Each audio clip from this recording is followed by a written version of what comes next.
बिस्मिल्लाहिर्रहमानिर्रहीम। मेरी आवाज़ ठीक से आ रही है मंसूर आपको? जी बिल्कुल ठीक आ रही है। अच्छा, ओके। अच्छा, मेरी गुजारिश ये है कि इलेक्शन कमीशन ने इनकी उस जहनियत और जो धांधली करने के प्रोग्राम हैं उसको आग लगा दी है कल, क्योंकि ये कि इलेक्शन कमीशन के अंडर जो है वो इलेक्शंस हो रहे थे और बड़ी मासूमियत से जो है वो इमरान खान ये तो इमरान खान वो, इनका प्रॉब्लम ये है और हम चाहते हैं, हमें खुशी है, हमारी ख्वाहिश है कि ये इसी भरम में मारे जाएं। ये आप देखिएगा कि जो इनकी कारकर्दगी बहुत अच्छी है ना, अभी तो कैंटोनमेंट जो इनके बड़ों के इलाके थे वहां पर इनके साथ ये हुआ है, अभी आम गली मोहल्ले के अंदर इनको आना है। अभी ये कंपैरेटिवली पॉश एरिया समझे जाते हैं पूरे मुल्क के जहां पर ये इलेक्शंस हुए थे। अभी तो बलदियाती इलेक्शन होने हैं और जितनी मासूमियत के साथ आपने बाकियों के नाम ले, पिंडी का जवाब इनसे लीजिए, सदाकत अब्बासी साहब से। ये उनके कोई ओहदेदार है सबसे बड़े इस वाले इलाके के, और यहाँ पर जो है ना ये इनका वो तकब्बुर हारा है जिसने हर एक सियासी मुखालिफ को चोर डाकू बनाकर जो है वो पेश किया। इनकी वो फिरौनियत हारी है जहां पर ये आम इंसान को इंसान नहीं समझते और कहते हैं महंगाई मसला ही कोई नहीं है। इनकी वो सोच हारी है कि जहां पर ये हर इलेक्शन को चोरी करके हमें भूल गया है कि आपने डस्के के इलेक्शन में क्या किया था, हमें भूल गया है कि आप जो है अपने खुद इंटरनल इलेक्शंस, आपके तो आज तक पार्टी के इंटरनल इलेक्शंस के ऊपर कभी पाकिस्तान की तारीख में वो इल्जाम नहीं लगे जिनकी पार्टी के अपने इंटरनल इलेक्शंस में लगे थे। ये हमें बताएंगे। अंसर मजीद नियाजी साहब सरगोदे में जो है वो वोट खरीदते फिर रहे थे, फुटेज मैंने जो है वो शेयर किए और अपना वार्ड हारे हैं जहां पर वो पैसे बांटते फिर रहे थे।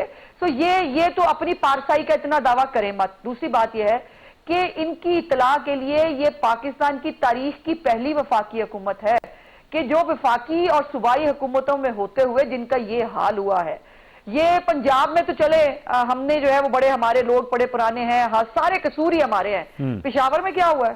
पेशावर में आप 10 साल से हुकूमत में, 8 साल से आपने पेशावर में 2 टर्म्स ले ली। पेशावर कैंट से आपको जो है आपके मुंह सुर्ख करके लोगों ने बाहर भेजे हैं। तो ये लम्हा फिक्रिया इनके लिए होना चाहिए। लेकिन अज़मा साहबा आप बेशक हुकूमत नहीं, अज़मा साहबा आप हुकूमत को जितना मर्जी बुरा भला कह दे, जरा अपनी परफॉर्मेंस की भी तो बात करें ना।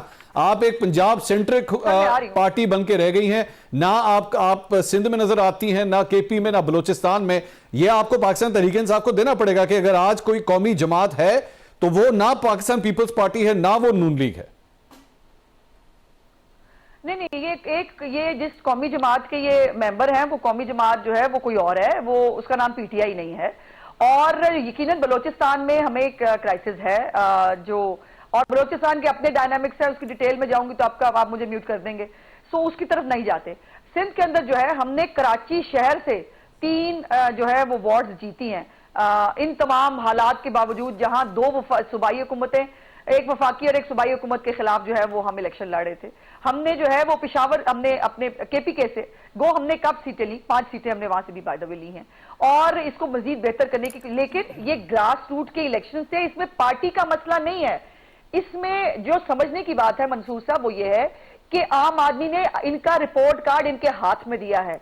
वो जो करोड़ों रुपए लगा के आपने वो जो म्यूजिकल प्रोग्राम किया था ना अपनी कारकर्दगी पे, जो आपने दिन अच्छे बताए थे लोगों को, लोगों ने आपको बताया कि आप पे कितने बुरे दिन आ गए हैं। आप इस वक्त इस रिपोर्ट कार्ड के साथ, आपको याद है कई दफा प्रोग्राम्स में सदाकत बाजी साहब मुझसे खफा हो जाते थे इस बात के ऊपर कि जी आप ये क्यों कहती हैं, पब्लिक में निकल के देखो, आप आए, आप मरी में प्रोग्राम करें। सदाकत बाजी साहब पता लगा जे हुण सुकून है कि नहीं? हाले आपको लोगों ने बताया है कि आपकी कारकर्दगी, जो महंगाई को महंगाई नहीं समझते, जो बेरोजगारी को बेरोजगारी नहीं समझते, जो आम आदमी के मसाइल से इनका लेना देना कोई नहीं, उनका मसला। आज आपने सदर ममलिकत की एक बात सुनी है मंसूर साहब, उन्होंने कहा कि जी वो सियासी तदब्बर और उसमें दुनिया जो है वो इमरान खान की शागिर्दी इख्तियार कर ले, मुझे मुरीदी भी साथ। प्रॉब्लम ये है कि ये मुरीदी पीरी मुरीदी के चक्कर में है, ये जादू टोनों के चक्कर अच्छा, में नहीं, अब ये डिस्कशन कहीं और चली जाएगी। अभी ने कहा ना आरटीएस का एक सिस्टम लाएंगे, आरटीएस नंबर 2 लाएंगे, ऊपर जो है वो इनके छतर छाया होगी और फिर जादू टोने जो है वो चलेंगे। नहीं इस तरफ नहीं जाना, करना वो नहीं होगा, ऐसे नहीं होगा। पूरी दुनिया हमने इलेक्शंस की बात मीडिया सड़कों पे है, बुकला सड़कों पे है, सरकारी मुलाजमीन सड़कों पे है। इनसे खुश है कौन? अच्छा, इनके चंद माफिया के और इनकी एटीएम। अच्छा, मैं जरा सदाकत साहब की भी बारी है, वो भी मतलब कुछ सीटें जीते हैं, ऐसी बात नहीं कि वो बिल्कुल ही हार गए। सदाकत साहब, प्रॉब्लम एरिया सर पंजाब आप लोगों के लिए बहुत बड़ा प्रॉब्लम एरिया है। ये अज़मा साहिबा की बात में वजन है कि फेडरल गवर्नमेंट आपकी, प्रोविंशियल गवर्नमेंट आपकी, उस्मान बुज़दार की तारीफें, उस्मान बुज़दार वसीम अकरम प्लस, उस्मान बुज़दार से बेहतर कोई परफॉर्मेंस नहीं है सर। अब तो अवाम ने भी बता दिया आपको कंटोनमेंट्स के अंदर कि उस्मान बुज़दार नहीं चल रहे। अच्छा मंसूर, ये 300-400 वोटों वाले कैंटोनमेंट के बोर्ड की 3-4 सीटें ऊपर नीचे करके हो सकता है हमें कि थोड़ी सी इंतखाबी शिकस्त होगी हो, लेकिन हमारी ये बहुत बड़ी अखलाकी और सियासी फतह हो गई है कि इधर उधर मारे मारे फिरने वाले ये जो आप फाशिस्ट हैं, ये जालिम हैं, दीवार में चुनवा देते हैं, मार देते हैं, पता नहीं कत्ल कर देते हैं, इनको मुंह की खाना पड़ी। आज ये इनकी हैसियत ये है, ये करप्ट भी थे, ये बेईमान भी थे, ये फ्रॉडिये भी थे, ये तो थे, लेकिन आज इनकी हैसियत ये है कि 10 सीटें ज्यादा मिल जाएं तो बल्ले बल्ले बल्ले बल्ले, 10 सीटें कम मिलती तो यहां बड़ी धांधली है, बड़ा फ्रॉड है, बड़ा ये है।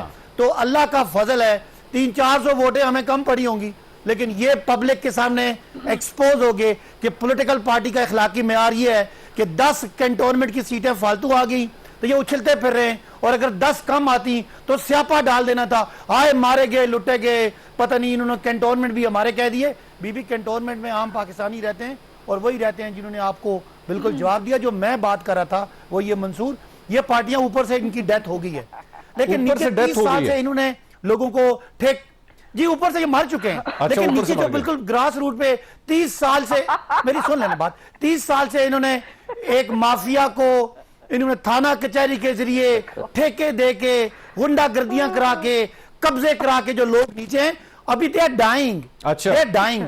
तो ये आप ना समझे कि ऊपर वाला माफिया कोई मुल्क से भाग गया, करप्शन के केसेस जो दरमियान वाले लोग थे वो खत्म हो गए, लेकिन आखिरी ग्रास रूट पे लोग इनके हैं। मैं मानता हूं इनके लोग आज भी मरी में मेरे लोगों से ज्यादा मजबूत है, मैं मानता हूं, लेकिन वो क्या है, वो 30 साल से ठेके लेते रहे, 30 साल से इनके थाना कचहरी के वो होल पे थे। बाकी बीबी मैं दोबारा कहता हूं कि अगर 300-400 वोट की आपकी हैसियत है, इससे आप सीना तान के फिर रहे, तो जो पूरे मुल्क में आप भागे फिर रहे थे करप्शन करते हुए और दांदी करते हुए, वो तो आपका मैंडेट हो गया फारग। बाकी बिल्कुल ठीक है, करप्शन का तो आप लोग कह रहे थे साहब, वो धांधली कर रहे थे, आप करप्शन कह रहे थे। मंसूर जी जी, आप जो है इनसे पूछें, अगर कोई ऊपर नीचे करना है, पिंडी में हम आ रहे हैं, बिल्कुल मैं जवाब दूं, हमने 2018 के मुकाबले हमें कम सीटें मिली हैं, और बिल्कुल उसमें हमारे टिकट ठीक। सदाकत साहब, पिंडी के इलेक्शन में हारे हैं, पिंडी में नहीं हारे, अब बताइए आगे। चलें आप इसको जो मर्जी समझें, में हम कैंटोनमेंट में हारे हैं, कोई बातों में कुछ नहीं है मंसूर, लोग समझ गए, लोग समझ गए।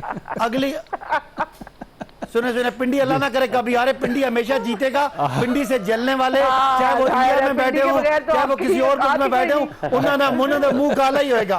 पिंडी वालों से जलने वालों का मुंह काला। चले अगली बात करें।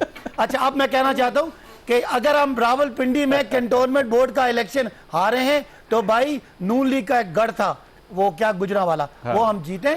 ये लोकल एडजस्टमेंट है, आप इसको मत समझें, लेकिन पूरी कौमी पार्टी पीटीआई, नून लीग क्या, सेंट्रल पंजाब के 2 डिवीजन की जमात रहे। मैं जरा चांडियो साहब से, सर मैं चांडियो साहब को जरा इंक्लूड करना चाहूंगा। पंजाब में 0 है जी, और कराची में भी पीटीआई। सर मैं जरा चांडियो साहब से, बलूचिस्तान में भी पीटीआई, मैं चांडियो साहब से सर बात कर, चांडियो साहब कश्मीर में। अच्छा सदाकत साहब, सदाकत साहब हो गया, सदाकत साहब हो गया।